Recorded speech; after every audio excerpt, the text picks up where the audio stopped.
রবিউল আউয়াল মাসকে কেন্দ্র করে খুব মনোযোগ সহকারে শোনেন।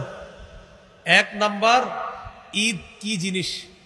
2 নম্বর, ইসলামে ঈদ বলতে কি বুঝায়। 3 নম্বর, মিলাদুন নবী মানি কি।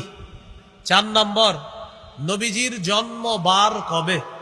5 নম্বর, নবীজির জন্ম তারিখ কবে। 6 নম্বর, ঈদে মিলাদুন নবীর ইতিহাস দুনিয়াতে শুরু হইল কিভাবে। 7 নম্বর, নবী তার জন্মদিনে কোনো আমল করেছেন কিনা। 8 নম্বর, জন্মদিনকে কেন্দ্র করে কোনো বেদাত রুসুম ইত্যাদি হারাম।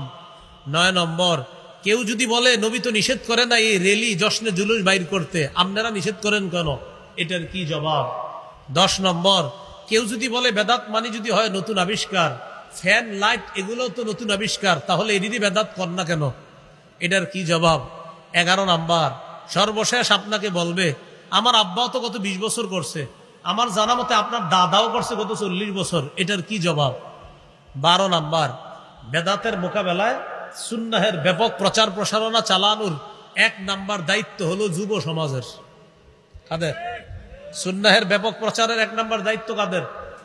বলতে পারেন হুজুরদের। হুজুর তো বলতেছেই খতিব মসজিদের মধ্যে। আপনারা যদি এবার হুজুরের ওই মসজিদের কথাটা নিয়ে খালি সমাজে সমাজে প্রচার করে দেন তাহলে তো হয়ে গেল। 1 নম্বর, ঈদ মানে কি একটু মন দিয়ে শোনেন। ঈদ আনন্দ, খুশি, উৎসব প্রকাশ করা। 2 নম্বর, ইসলামে ঈদ বলতে কি বুঝায়, এটা আমাদের জানা দরকার। এই ব্যাপারে 3টি হাদিস বলি, মন দিয়ে শোনেন। আবু দাউদের 1134 নম্বর হাদিস।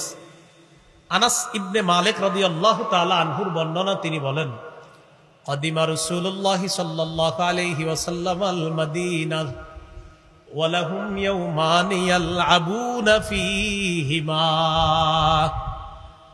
রাসূলুল্লাহ সাল্লাল্লাহু আলাইহি সাল্লাম মদিনায় আগমন করলেন। মদিনাবাসী তখন 2 দিন, এমন 2 দিন ছিল যেই 2 দিনে তারা খেলাধুলা করত। فقال رسول الله صلى الله عليه وسلم ما هذان اليومان। নবী তাদেরকে জিজ্ঞাসা করলেন, আচ্ছা এই 2 দিন যে তোমরা খেলাধুলা করো এটা কি, কেন খেলাধুলা করো। তারা জবাব দিল, কুন্না নালআবু ফীহিমা ফিল জাহিলিয়া। আমরা মূর্খতার যুগে এই 2 দিনে খেলাধুলা করতাম, তাই এখনো খেলাধুলা করি। فقال رسول الله صلى الله عليه وسلم ইন্নাল্লাহা ক্বাদ আবদালাকুম বিহিমা খায়রাম মিনহুমা ইয়াউমাল আযহা ওয়া ইয়াউমাল ফিতরি। রাসূলুল্লাহ সাল্লাল্লাহু আলাইহি সাল্লাম বললেন, অতীতের যে 2 দিনে খেলতা এটা ভুলে যাও, আল্লাহ তাআলা তোমাদেরকে ওই 2 দিনের পরিবর্তে ঈদুল ফিতর এবং ঈদুল আযহা নামে অতি উত্তম 2টি ঈদের দিন আল্লাহ তোমাদেরকে দান করেছেন। তাহলে ইসলামে মুসলমানদের ঈদ কয়টা? আবার বলেন, মুসলমানদের ঈদ কয়টা? 2টা। এখন আমি আপনাদের কাছে একটু জানতে চাই, নবীজি সাল্লাল্লাহু আলাইহি সাল্লাম যেই ঈদ পালন করেছেন ওই ঈদটা সেরা নাকি আমরা যেই ঈদ পালন করব সেটা সেরা? নিঃসন্দেহে নবীজিরটা সেরা, নবীজির সাথে যারা পড়ছে ওইটা সেরা। এখন অনেক জায়গায় দেখবেন দেয়ালে লেখা, অথবা অনেক মানুষ, আপনার হাদিসের বর্ণনাকারী আব্দুল্লাহ ইবনে ওমর রাদিয়াল্লাহু তাআলা আনহুমা, তিনি বলেন কানা রাসূলুল্লাহ সাল্লাল্লাহু আলাইহি ওয়াসাল্লাম ওয়া আবু বকর ওয়া উমর ইউসাল্লুনাল ঈদাইন ক্বাবলাল খুতবাহ। আব্দুল্লাহ ইবনে ওমর রাদিয়াল্লাহু তাআলা আনহুমা বলেন রাসূলুল্লাহ সাল্লাল্লাহু আলাইহি ওয়াসাল্লাম, আবু বকর, ওমর তারা সকলেই খুতবার আগে 2 ঈদের নামাজ আদায় করতেন। বলেন তো খুতবার আগে নবী কয় ঈদের নামাজ পড়তেন? আবু বকর সিদ্দিক কয় ঈদের নামাজ পড়তেন? ওমর ফারুক রাদিয়াল্লাহু তাআলা আন কয় ঈদের নামাজ পড়তেন?